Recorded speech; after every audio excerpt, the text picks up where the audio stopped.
Allah, the most merciful. Fún mi lọ́wọ́ o má jẹ́ nìkan ṣayé mi Rukaya. Ẹ̀yin tèmi orúkọ tèmi ni Alájà Rukayat Aláwìyé Bàṣírí mi. Ṣé ti gbọ́ ń pa ẹ̀ nípa Bísí ológe ṣò?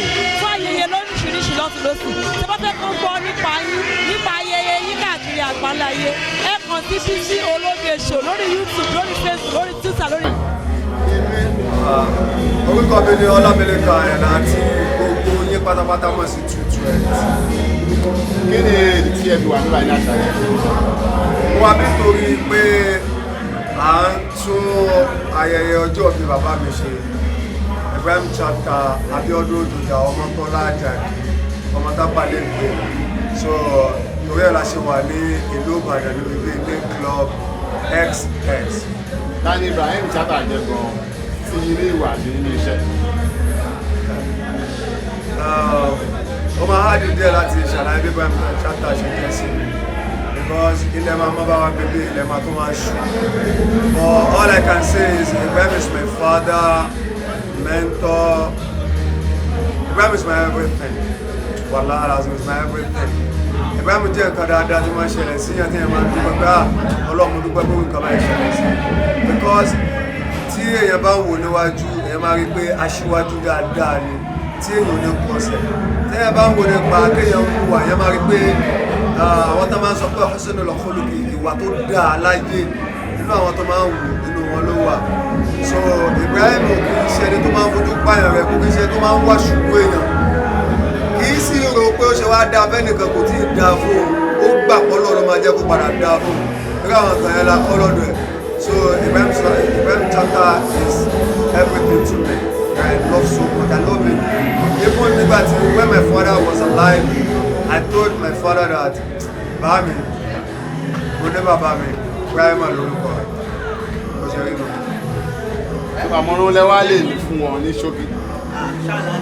Ṣé fún Ibrahim? Bẹ́ẹ̀ni. Àmọ̀ràn tí màá ní fún Àjàdí ni wípé because I do call him Àjàdí pé ó keep doing good. Èèyàn kì í mọ̀ ṣe tán.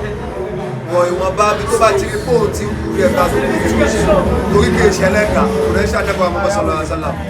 Àmọ́ ètò ìṣe tó náà mọ̀ kò ní àyà kó máa ṣe lọ kó máa yẹ kó máa gbó láti máa ṣe nítorí pé òun lọ̀pọ̀lọpọ̀ èèyàn ń rí tí wọ́n fi ń wò pé ìpàṣẹ táwọn máa tọ̀ lélẹ̀ yìí tán fi ń lọ ọ̀fẹ́ kọ́lọ́mọ́ gbà wà dáadáa kó lọ́wọ́ ẹ̀. Àdúrà yìí ní ṣókí ẹ̀dẹ̀ sórí kọ́ni. Àdúrà mi ni pé Ọlọ́run ní pàtì Ibrahim jẹ́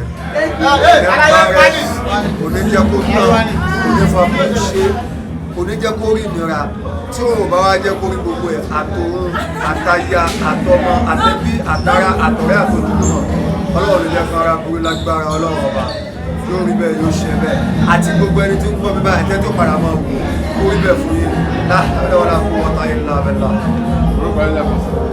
Ọlámilẹ́kan Àyànlá ló kọ mi Ọládélé títí lọ pẹ̀lú Adámiláre ọmọṣẹ́ University. That's my name.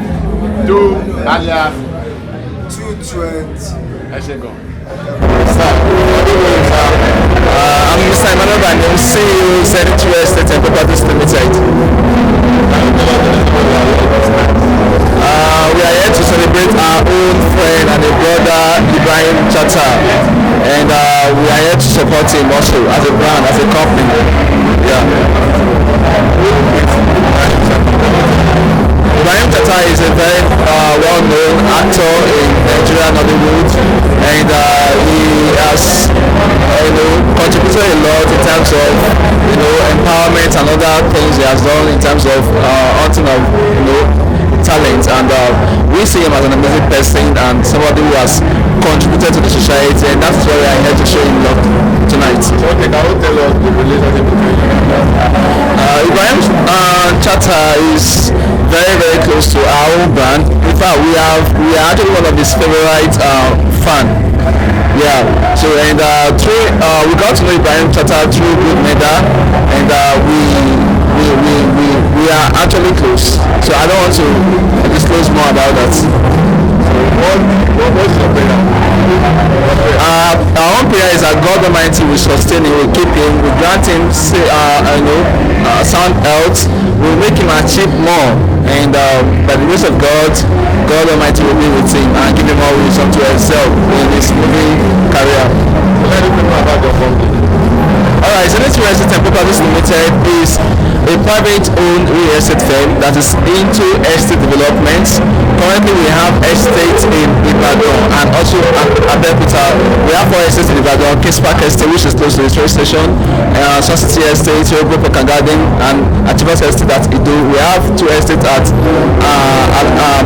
Abeokuta, Greenland Estate, and Treasureland Estate. And amazing thing about Zenith Real Estate and Properties Limited is the fact that in our own company there are things that you don't pay for, we give it to you for free, because our own vision is to make landed properties affordable for everyone within Nigeria. So, and Zenith Real Estate is that we'll be celebrating our 2nd year anniversary this year. I'll be giving 100 free blocks to people that will be subscribing to us.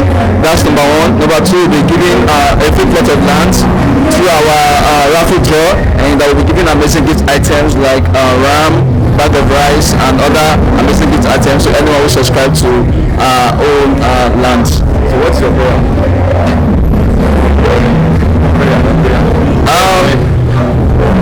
We pray that God Almighty will be with him.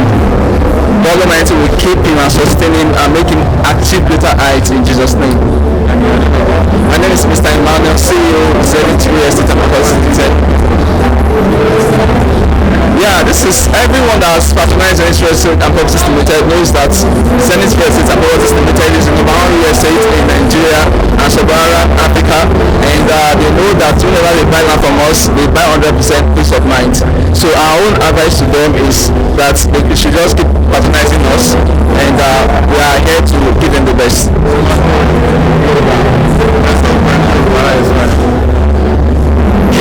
Orúkọ mi ni Mr. Emmanuel láti iléeṣẹ́ Zenith Real Estate and Properties Limited.